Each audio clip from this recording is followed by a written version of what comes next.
तृतीय अध्याय साधना के प्राथमिक सोपान। राजयोग 8 अंगों में विभक्त है।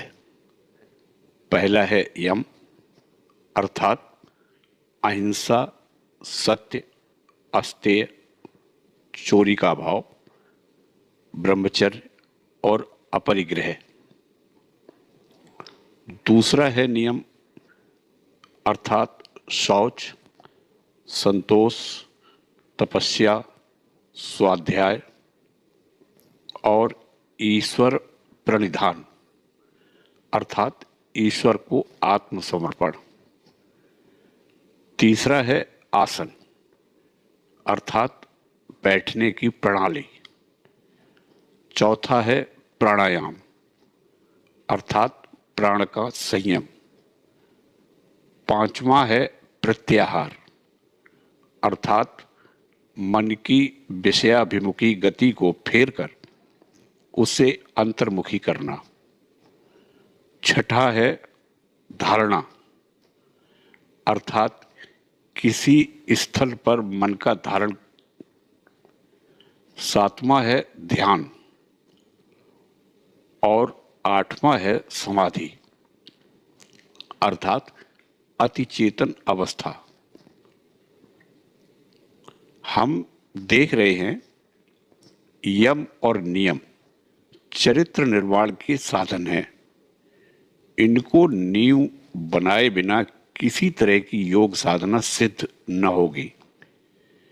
यम और नियम में दृढ़ प्रतिष्ठ हो जाने पर योगी अपनी साधना का फल अनुभव करना आरंभ कर देते हैं। इनके न रहने पर साधना का कोई फल न होगा। योगी को चाहिए कि वे तन मन वचन से किसी के विरुद्ध हिंसाचरण न करें, दया मान मनुष्य जाति में ही आबद्ध न रहे, वरन इसके परे भी बह जाए और सारे संसार का आलिंगन कर ले। यम और नियम के बाद आसन आता है। जब तक बहुत उच्च अवस्था की प्राप्ति नहीं हो जाती, तब तक रोज नियमानुसार कुछ शारीरिक और मानसिक क्रियाएं करनी पड़ती हैं। अतएव जिससे दीर्घ काल तक एक ढंग से बैठा जा सके, ऐसे एक आसन का अभ्यास आवश्यक है। जिनको जिस आसन से सुविधा मालूम होता हो, उनको उसी आसन पर बैठना चाहिए। एक व्यक्ति के लिए एक प्रकार से बैठकर सोचना सहज हो सकता है, परंतु दूसरे के लिए संभव है वह बहुत कठिन जान पड़े। हम बाद में देखेंगे कि योग साधना के समय शरीर के भीतर नाना प्रकार के कार्य होते रहते हैं। इस नायविक शक्ति प्रवाह की गति को फेरकर उसे नए रास्ते में दौड़ाना होगा। तब शरीर में नए प्रकार के स्पंदन या क्रिया शुरू होगी। सारा शरीर मानो नए रूप से गठित हो जाएगा। इस क्रिया का अधिकांश मेरुदंड के भीतर होगा। इसीलिए आसन के संबंध में इतना समझ लेना होगा कि मेरुदंड को सहज स्थिति में रखना आवश्यक है। ठीक सीधा बैठना होगा। वक्ष, ग्रीवा और मस्तिष्क सीधे एक समुन्नत रहें, जिससे देह का सारा भार पसलियों पर पड़े। यह तुम सहज ही समझ सकोगे। वक्ष यदि नीचे की ओर झुका रहे तो किसी प्रकार का उच्च चिंतन करना संभव नहीं। राजयोग का यह अंग हठ योग से बहुत कुछ मिलता जुलता है। हठ योग केवल स्थूल देह को लेकर व्यस्त रहता है। इसका उद्देश्य केवल स्थूल देह को सबल बनाना है। हठयोग के संबंध में यहाँ कुछ कहने की आवश्यकता नहीं, क्योंकि उसकी क्रियाएं बहुत कठिन हैं। एक दिन में उसकी शिक्षा भी संभव नहीं, फिर उससे कोई आध्यात्मिक उन्नति भी नहीं होती। डेलसर्ट और अन्य आचार्यों के ग्रंथों में इन क्रियाओं के अनेक अंश देखने को मिलते हैं। उन लोगों ने भी शरीर को भिन्न भिन्न स्थितियों में रखने की व्यवस्था की है। हठयोग की तरह उनका भी उद्देश्य दैहिक उन्नति है, आध्यात्मिक नहीं। शरीर की ऐसी कोई पेशी नहीं जिसे हठयोगी अपने बस में न ला सके। हृदय यंत्र उसकी इच्छा के अनुसार बंद किया या चलाया जा सकता है। शरीर के सारे अंश वह अपनी इच्छा अनुसार चला सकता है। मनुष्य किस प्रकार दीर्घजीवी हो, यही हठयोग का एकमात्र उद्देश्य है। शरीर किस प्रकार पूर्ण स्वस्थ रहे, यही हठयोगियों का एकमात्र लक्ष्य है। हठयोगियों का यह दृढ़ संकल्प है कि हम अस्वस्थ न हों, और इस दृढ़ संकल्प के बस से ही वे कभी अस्वस्थ होते भी नहीं। वे दीर्घजीवी होते हैं। 100 वर्ष तक जीवित रहना तो उनके लिए मामूली सी बात है। उनकी 150 वर्ष की आयु हो जाने पर भी देखोगे वे पूर्ण युवा और सतेज हैं। उनका एक केश भी सफेद नहीं हुआ, किंतु इसका फल बस यही तक है। बट वृक्ष भी कभी कभी 5000 वर्ष तक जीवित रहता है, किंतु वह बट वृक्ष का बट वृक्ष ही बना रहता है। फिर वे लोग भी यदि उसी तरह दीर्घजीवी हुए तो उससे क्या, वे बस एक बड़े स्वस्थ काय जीव भर रहते हैं।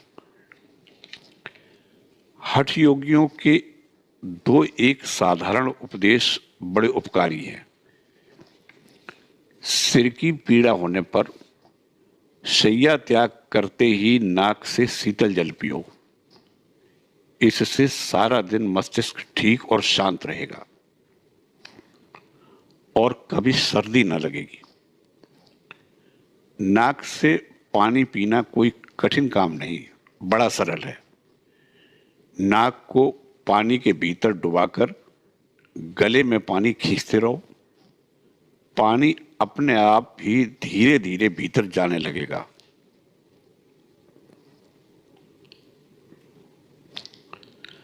आसन सिद्ध होने पर किसी किसी संप्रदाय के मतानुसार नाड़ी शुद्धि करनी पड़ती है।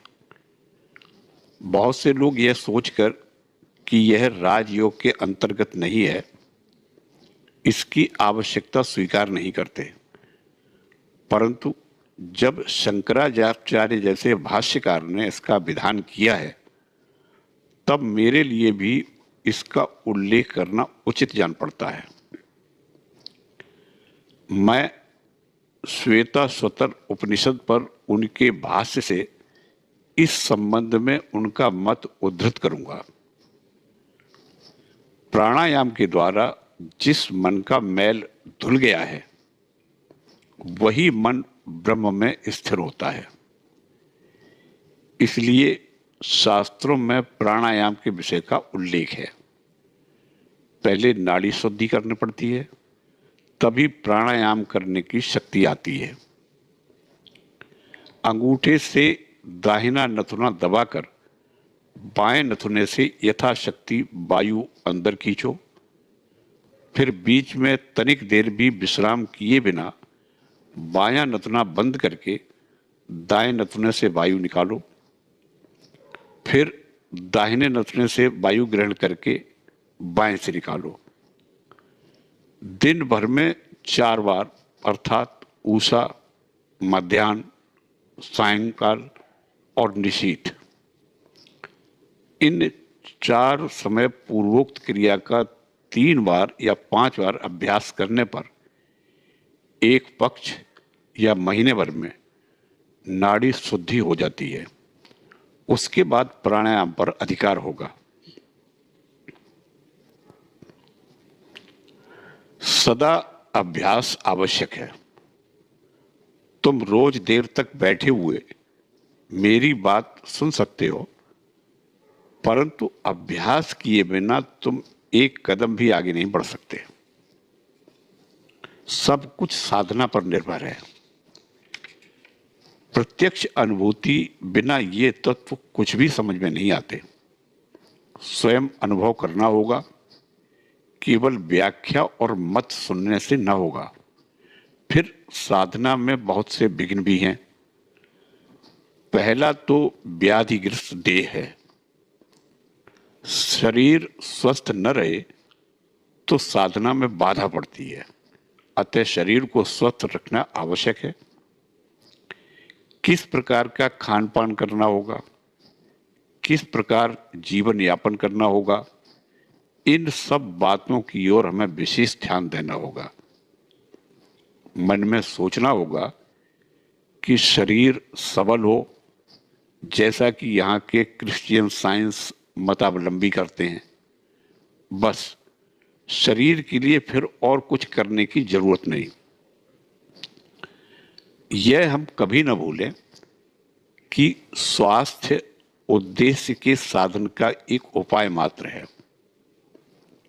यदि स्वास्थ्य ही उद्देश्य होता तो हम तो पशु तुल्य हो गए होते। पशु प्रायः अस्वस्थ नहीं होते। दूसरा विघ्न है संदेह। हम जो कुछ नहीं देख पाते उसके संबंध में संदिग्ध हो जाते हैं। मनुष्य कितनी भी चेष्टा क्यों न करे, वह केवल बात के भरोसे नहीं रह सकता। यही कारण है कि योग शास्त्रोक्त सत्यता के संबंध में संदेह उपस्थित हो जाता है। यह संदेह बहुत अच्छे आदमियों में भी देखने को मिलता है, परंतु साधना का श्री गणेश कर देने पर बहुत थोड़े दिनों में ही कुछ कुछ अलौकिक व्यापार देखने को मिलेंगे और तब साधना के लिए तुम्हारा उत्साह बढ़ जाएगा। योग शास्त्र के एक भाष्यकार ने कहा भी है, योग शास्त्र की सत्यता के संबंध में यदि एक बिल्कुल सामान्य प्रमाण भी मिल जाए तो उतने से ही संपूर्ण योग शास्त्र पर विश्वास हो जाएगा। उदाहरण स्वरूप तुम देखोगे कि कुछ महीनों की साधना के बाद तुम दूसरों का मनोभाव समझ सक रहे हो। वे तुम्हारे पास चित्र के रूप में आएंगे। यदि बहुत दूर पर कोई शब्द या बातचीत हो रही हो तो मन एकाग्र करके सुनने की चेष्टा करने से ही तुम उसे सुन लोगे। पहले पहल अवश्य ये व्यापार बहुत थोड़ा थोड़ा करके दिखेगा, परंतु उसी से तुम्हारा विश्वास, बल और आशा बढ़ती जाएगी। मान लो नासिका के अग्रभाग में तुम चित्त का संयम करने लगे, तब तो थोड़े ही दिनों में तुम्हें दिव्य सुगंध मिलने लगेगी। इसी से तुम समझ जाओगे कि हमारा मन कभी कभी वस्तु के प्रत्यक्ष संस्पर्श में न आकर भी उसका अनुभव कर लेता है। पर यह हमें सदा याद रखना चाहिए कि इन सिद्धियों का और कोई स्वतंत्र मूल्य नहीं। वे हमारे प्रकृत उद्देश्य के साधन में कुछ सहायता मात्र करती हैं। हमें याद रखना होगा कि इन सब साधनों का एकमात्र लक्ष्य, एकमात्र उद्देश्य आत्मा की मुक्ति है। प्रकृति को पूर्ण रूप से अपने अधीन कर लेना ही हमारा एकमात्र लक्ष्य है। इसके सिवा और कुछ भी हमारा प्रकृत लक्ष्य नहीं हो सकता। हम अवश्य ही प्रकृति के स्वामी होंगे, प्रकृति के गुलाम नहीं। शरीर या मन कुछ भी हमारे स्वामी कभी नहीं हो सकते। हम यह कभी न भूलें कि शरीर हमारा है, हम शरीर के नहीं।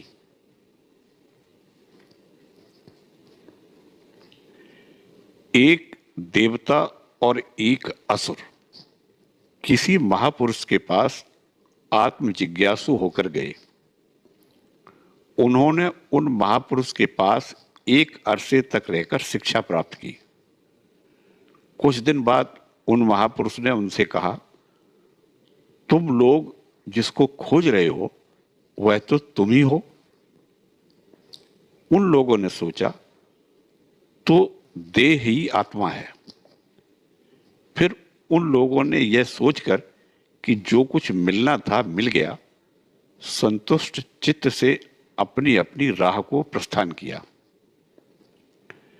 उन लोगों ने जाकर अपने अपने आत्मीय जनों से कहा, जो कुछ सीखना था सब सीख आए, अब आओ भोजन पान और आनंद में दिन बिताएं। हम ही वह आत्मा है, इसके सिवा और कोई वस्तु नहीं। उस असुर का स्वभाव अज्ञान से ढका हुआ था, इसलिए इस विषय में उसने आगे अधिक अन्वेषण नहीं किया।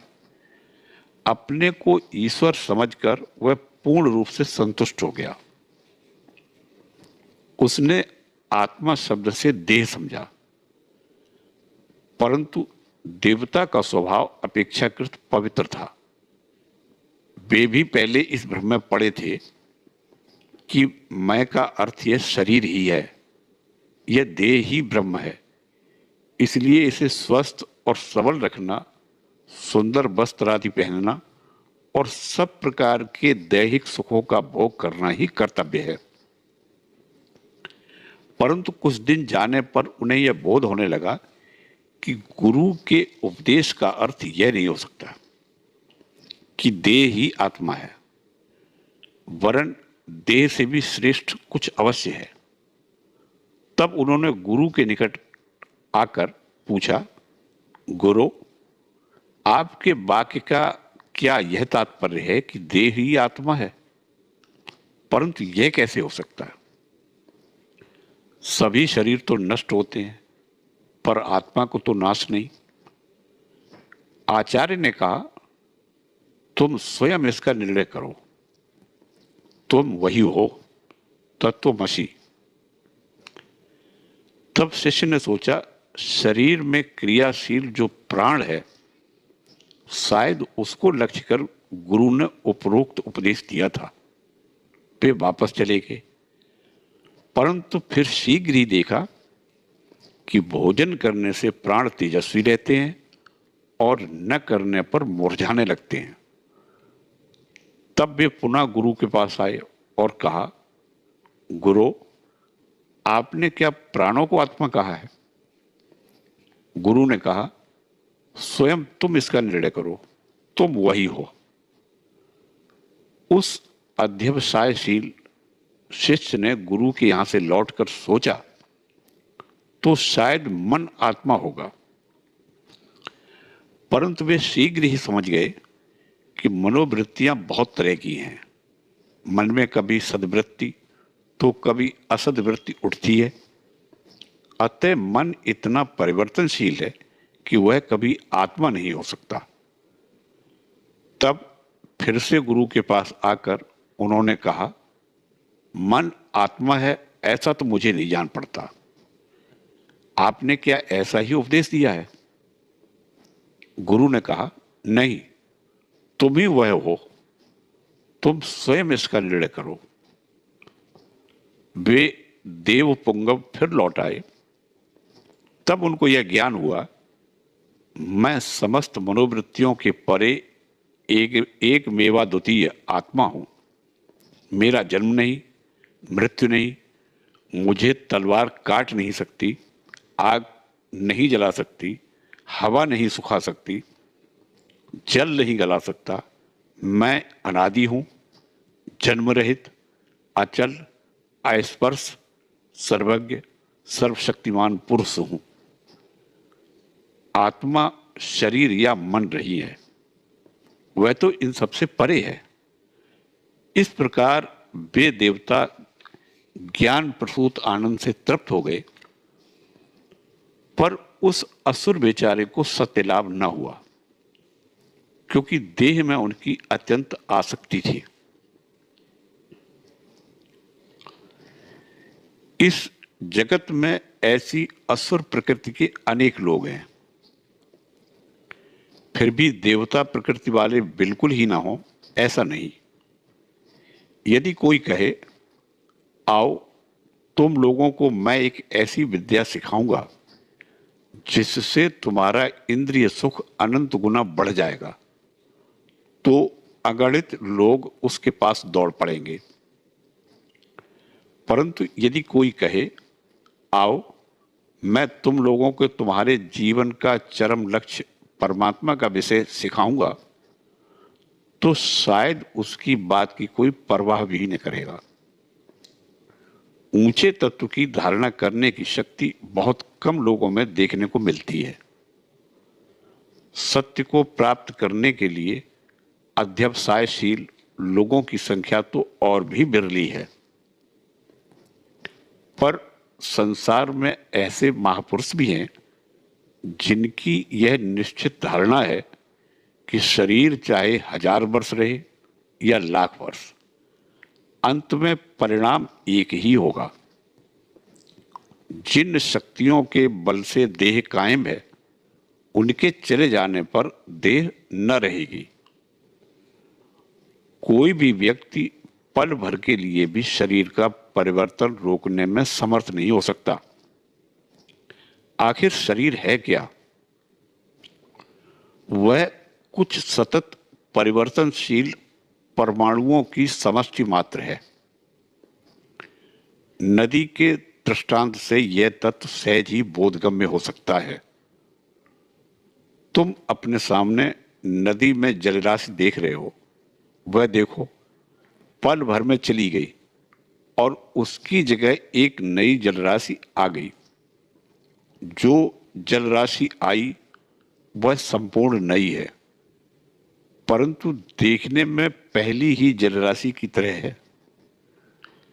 शरीर भी ठीक इसी तरह सतत परिवर्तनशील है। उसके इस प्रकार परिवर्तनशील होने पर भी उसे स्वस्थ और बलिष्ठ रखना आवश्यक है, क्योंकि शरीर की सहायता से ही हमें ज्ञान की प्राप्ति करनी है। यही हमारे पास सर्वोत्तम साधन है। सब प्रकार के शरीरों में मानव शरीर ही श्रेष्ठतम है। मनुष्य ही श्रेष्ठतम जीव है। मनुष्य सब प्रकार के प्राणियों में, यहाँ तक कि देवादि से भी श्रेष्ठ है।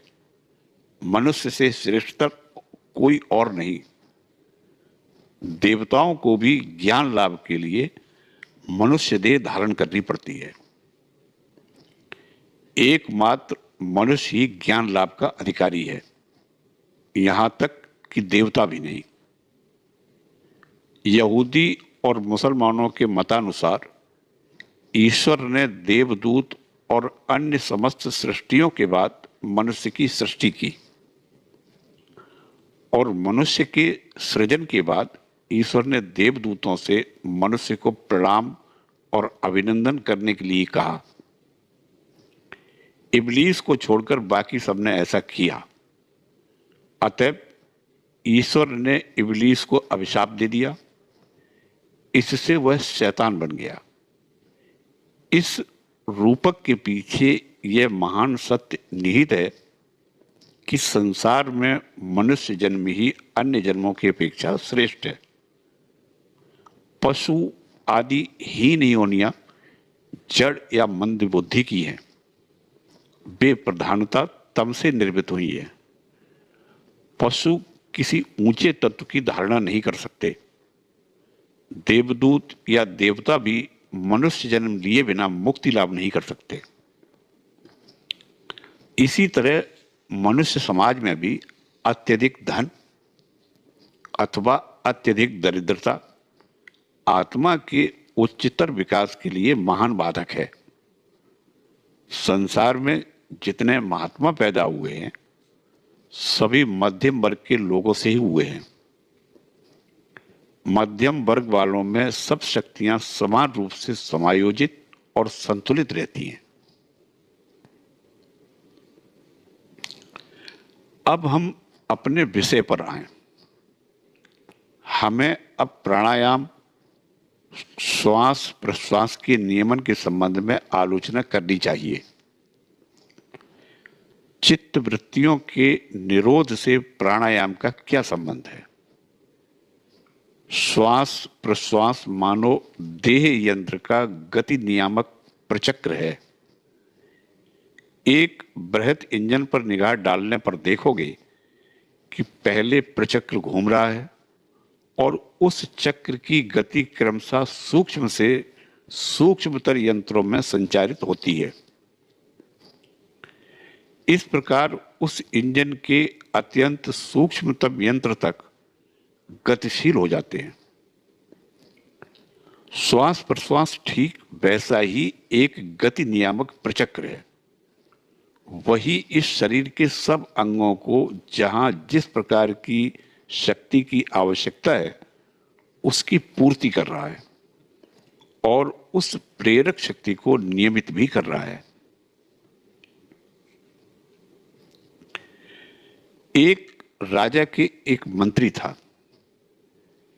किसी कारण से राजा उस पर नाराज हो गया। राजा ने उसे एक बड़ी ऊंची मीनार की चोटी में कैद करके रखने की आज्ञा दी। राजा की आज्ञा का पालन किया गया। मंत्री भी वहां कैद होकर मौत की राह देखने लगा। मंत्री के एक पतिव्रता पत्नी थी। रात को उस मीनार के नीचे उसने चोटी पर कैद हुए पति को पुकार कर पूछा, मैं किस प्रकार तुम्हारी रक्षा करूं?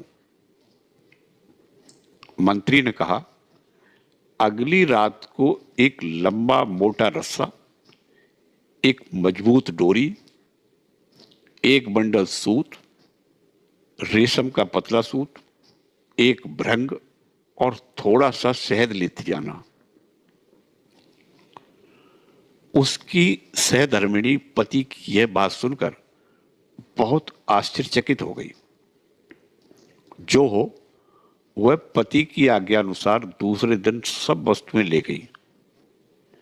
मंत्री ने उससे कहा, रेशम का सूत मजबूती से भृंग के पैरों में बांध दो, उसकी मूंछों में एक बूंद शहद लगा दो और उसका सिर ऊपर की ओर करके मीनार की दीवार पर छोड़ दो। पतिव्रता ने सब आज्ञाओं का पालन किया। तब उस कीड़े ने अपना लंबा रास्ता पार करना शुरू किया।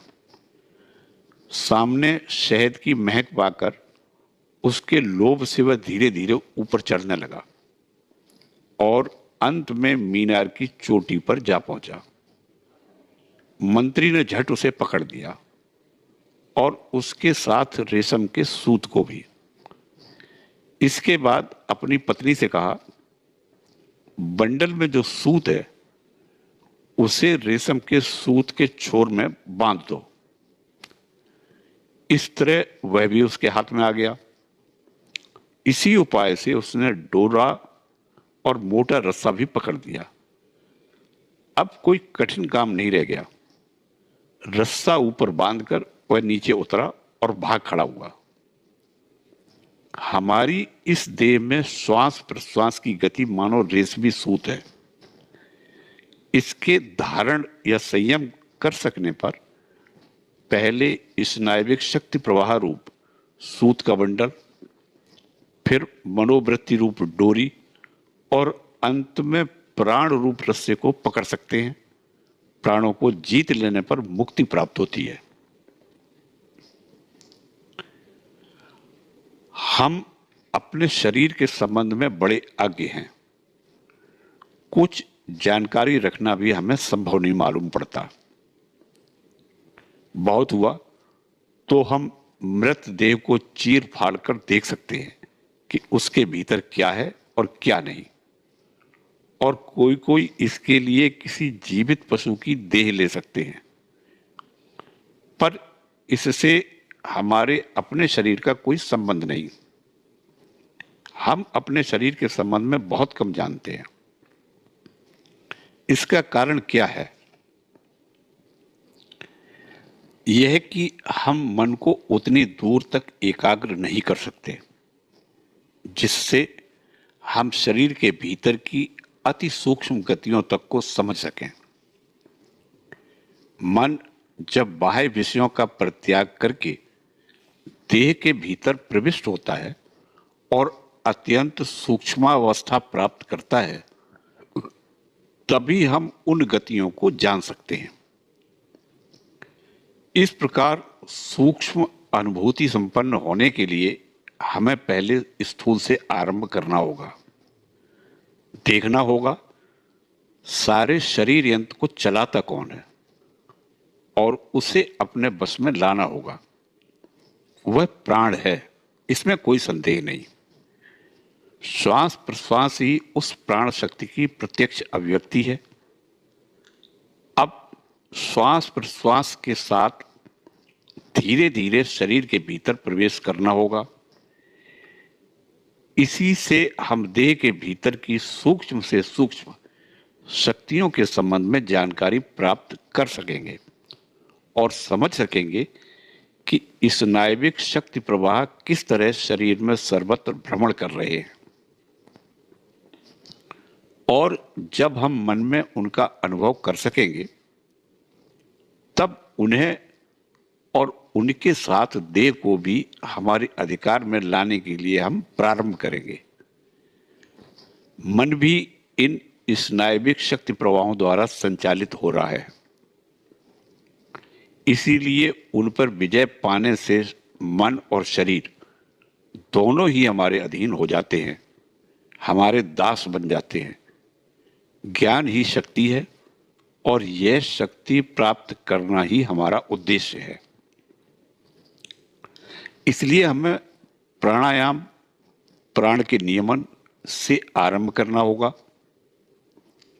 इस प्राणायाम तत्व की विशेष आलोचना के लिए दीर्घ समय की आवश्यकता है। इसको अच्छी तरह समझाते हुए बहुत दिन लगेंगे। हम उसका एक एक अंश लेकर चर्चा करेंगे। हम क्रमशः समझ सकेंगे कि प्राणायाम के साधन में जो क्रियाएं की जाती हैं उनका हेतु क्या है और प्रत्येक क्रिया से देह के भीतर किस प्रकार की शक्ति प्रवाहित होती है। क्रमशः यह सब हमें बोधगम्य हो जाएगा, परंतु इसके लिए निरंतर साधना आवश्यक है। साधना के द्वारा ही मेरी बात की सत्यता का प्रमाण मिलेगा। मैं इस विषय में कितनी भी युक्तियों का प्रयोग क्यों न करूं, पर तुम्हारे लिए वे प्रमाण नहीं होंगी जब तक तुम स्वयं प्रत्यक्ष न कर लोगे। जब देह के भीतर इन शक्तियों के प्रवाह की गति स्पष्ट अनुभव करने लगोगे, तभी संशय दूर होंगे। परंतु इसके अनुभव के लिए कठोर अभ्यास आवश्यक है। प्रतिदिन कम से कम 2 बार अभ्यास करना चाहिए और उस अभ्यास का उपयुक्त समय है प्रातः और सायं, जब रात बीतती है और पौ फटती है, तथा जब दिन बीतता है और रात आती है। इन 2 समयों में प्रकृति अपेक्षाकृत शांत होती है। ब्राह्म मुहूर्त और गोधूली, ये 2 समय मन की स्थिरता के लिए अनुकूल हैं। इन दोनों समयों में शरीर बहुत कुछ शांत रहता है। इस समय साधना करने से प्रकृति हमारी काफी सहायता करेगी। इसलिए इन्हीं दो समयों में साधना करनी आवश्यक है। यह नियम बना लो कि साधना समाप्त किए बिना भोजन न करोगे। ऐसा नियम बना लेने पर भूख का प्रबल वेग ही तुम्हारा आलस्य नष्ट कर देगा। भारतवर्ष में बालक यही शिक्षा पाते हैं कि स्नान, पूजा और साधना किए बिना भोजन नहीं करना चाहिए। कालांतर में यह उनके लिए स्वाभाविक हो जाता है। उनकी जब तक स्नान, पूजा और साधना समाप्त नहीं हो जाती तब तक उन्हें भूख नहीं लगती।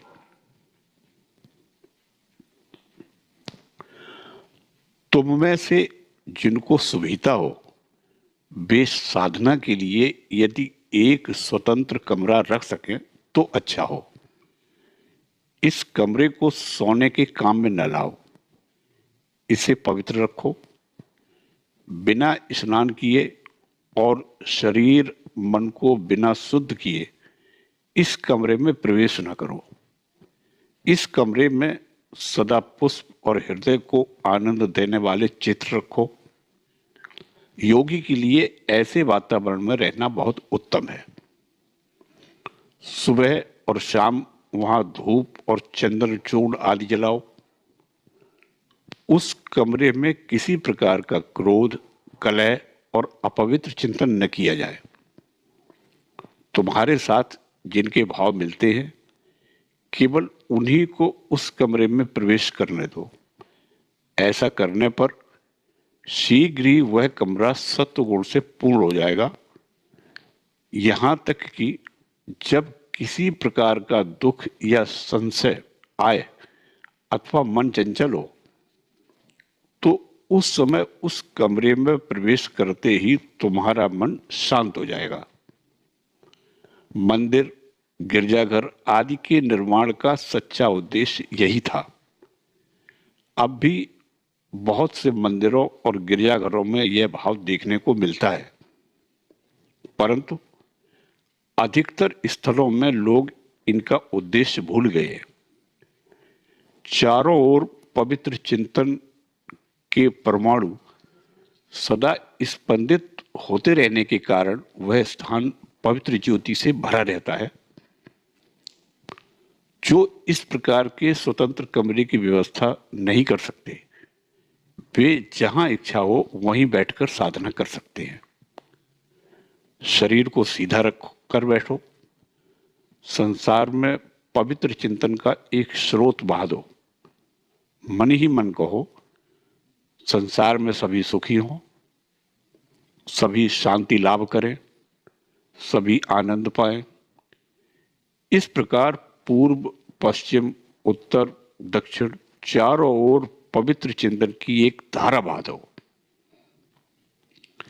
ऐसा जितना करोगे उतना ही तुम अपने को अच्छा अनुभव करने लगोगे। बाद में देखोगे दूसरे लोग सब स्वस्थ हों, यह चिंतन ही स्वास्थ्य लाभ का सहज उपाय है। दूसरे लोग सुखी हों, ऐसी भावना ही अपने को सुखी करने का सहज उपाय है। इसके बाद जो लोग ईश्वर पर विश्वास करते हैं वे ईश्वर के निकट प्रार्थना करें, अर्थ, स्वास्थ्य अथवा स्वर्ग के लिए नहीं, वरन हृदय में ज्ञान और सत्य तत्व के उन्मेष के लिए। इसको छोड़ बाकी सब प्रार्थनाएं स्वार्थ भरी हैं। इसके बाद भावना करनी होगी, मेरा शरीर वज्रवत दृढ़, सबल और स्वस्थ है। यह मेरी देह मेरी मुक्ति में एकमात्र सहायक है। इसी की सहायता से मैं यह जीवन समुद्र पार कर लूंगा। जो दुर्बल है वह कभी मुक्ति नहीं पा सकता। समस्त दुर्बलताओं का त्याग करो। देह से कहो तुम खूब बलिष्ठ हो, मन से कहो तुम अनंत शक्तिधर हो और स्वयं पर प्रबल विश्वास और भरोसा रखो।